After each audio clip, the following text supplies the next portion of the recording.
Ebbaluwa ya Yokaana ey'okusatu.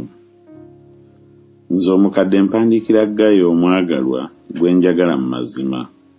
Omwagalwa, nsaba obeerenga bulungi mu bigambo byonna era obeerenga n'obulamu ng'omwoyo gwo bwe gubeera obulungi. Kubanga nasanyuka nnyo abooluganda bwe bajja ne bategeeza amazima go nga ggwe bw'otambulira mu mazima. Sirina ssanyu lingi erisinga lino okuwulira abaana bange nga batambulira mu mazima.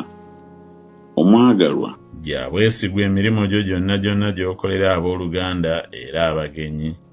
Abategeeza okwagala ku maaso g'ekkanisa. Abo bw'onoobatambuzanga nga Katonda bw'asaanira, onookolanga bulungi, kubanga baavaayo olw'erinnya nga tebaweereddwa kintu b'amawanga. Kale kitugwanidde okusembezanga abalinga abo, tulyoke tukolenga omulimu gumu n'amazima. Nawandiikira ekkanisa ekigambo, naye Diyotuleefe ayagala okubeera omukulu waabwe tatukkiriza. Bwe ndijja kyendiva njijjukiza abantu ebikolwa bye byakola ng'ayogera ku ffe ebigambo ebibi ebitaliimu.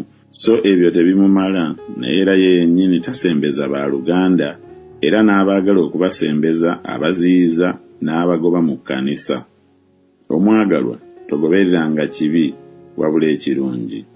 Akola obulungi ye wa Katonda, akola obubi nga talabanga Katonda.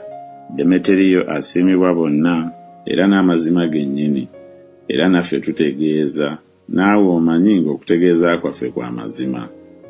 Nalina ebigambo bingi okukuwandiikira, naye saagala kukuwandiikira na bwino na kkalaamu, naye nsuubira okukulaba amangu, tulyogera akamwa n'akamwa.